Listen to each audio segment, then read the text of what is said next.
Good morning, student. My dear students. Present. Okay. Please open page number 55. Uh, the story of an hour by Kate Chopin, chapter number 5. The last paragraph, page number 55. She did not stop to ask if it were or were not a monstrous joy that held her. She enjoyed herself. She did not stop to ask. She did not divert her mind to ask if it were or were not a monstrous joy. Monstrous, shocking and unacceptable because it is morally wrong. It is morally wrong. Though her husband died, but she was feeling free. She was feeling free. That's why. That is wrong, morally monstrous. Shocking and unacceptable because it is morally wrong. Monstrous joy. A clear and exalted perception, ability, a clear and exalted upgrade, ability to understand perception enabled her to dismiss the suggestion as trivial, of no value. Trivial. She knew that she would weep again when she saw the kind, tender hands folded in death. She knew that she would weep again when she saw the kind, tender hands folded in death. The face that had never looked save with love upon her, fixed and grey, gloomy and dead. But she saw beyond that bitter moment a long procession of years to come that would belong to her absolutely. As she opened and spread her arms out to them in welcome. She opened and spread her arms out to them in welcome.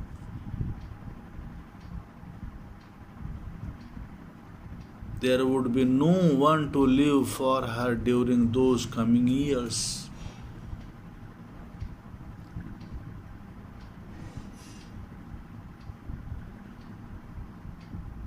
Actually, she was ready to face any hardships or difficulties. She was ready in the absence of her husband. There would be no one to live for her during those coming years. She would live for herself.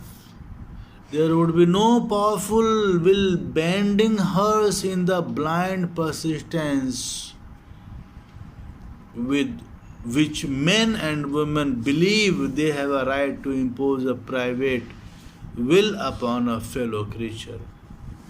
Blind persistence, a word has come here, mean unquestioning perseverance. Here refers to the fact that men and women continue to force themselves on each other without even realizing, because they consider it to be their rights. They consider it to be their right.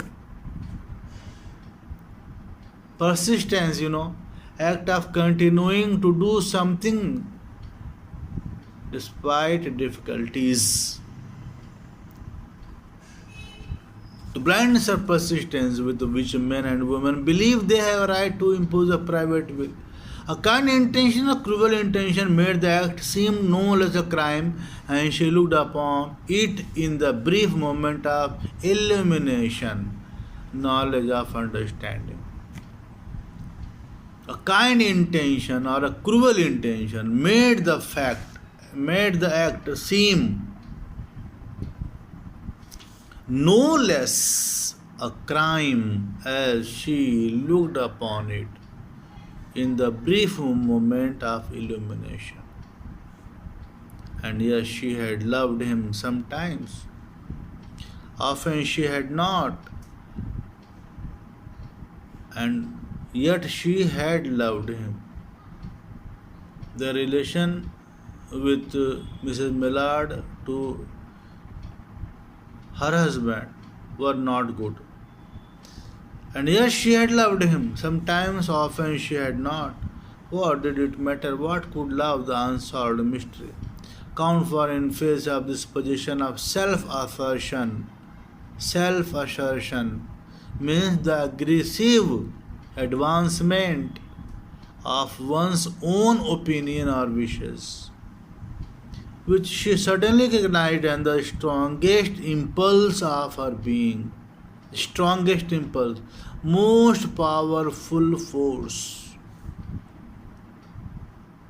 Free, body and soul free, she kept whispering.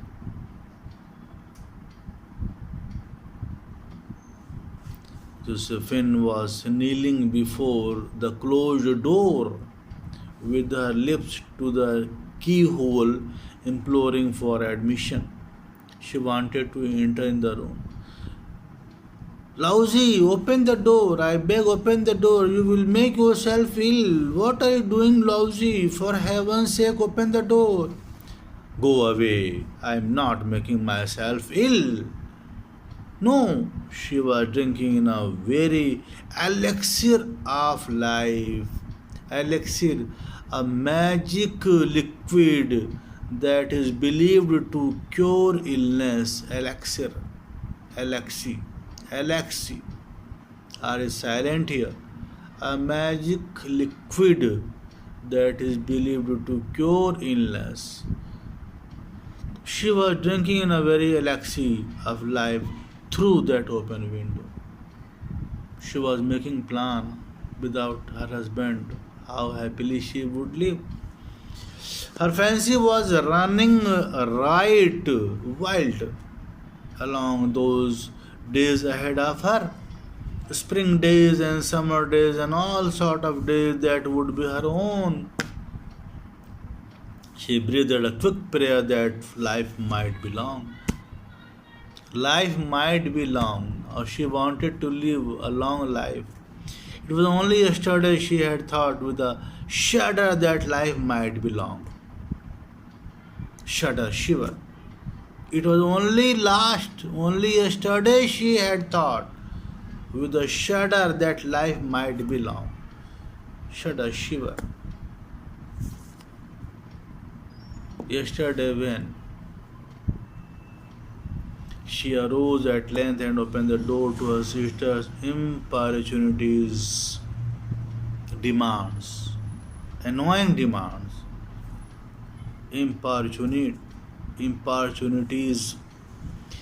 There was a feverish triumph, excessive energy in her eyes, and she carried herself unwittingly, unknowingly, like a goddess of victory.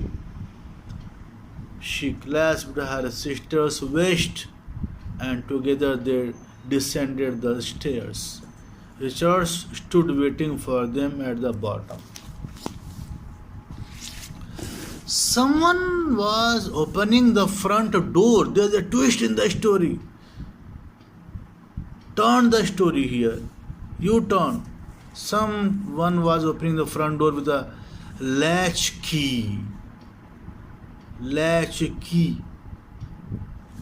It was Brantley Mallard who entered a little travel-stained, tired, composedly, calmly, carrying his grip sack, traveling bag and umbrella. He was alive. He had been far from the scene of accident. He had been far away. He was not present over there where the scene of accident, uh, where the accident done, where the accident happened. He had been far from the scene of accident and did not even know there had been one. He did not know anything about the accident. He stood amazed at Josephine's piercing cry. At Richard's quick motion to screen, hide him from the view of his wife.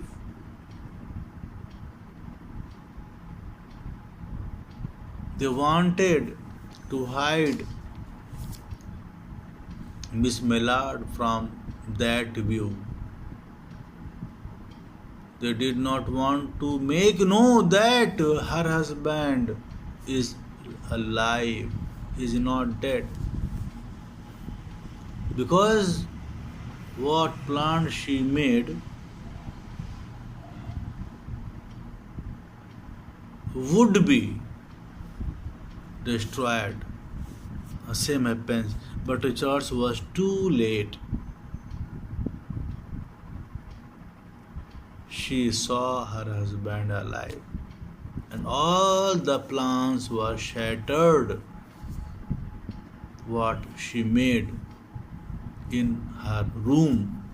When the doctors came, they said she had died of heart disease, of joy that kills. Doctors came and said that she had died of heart disease, of joy.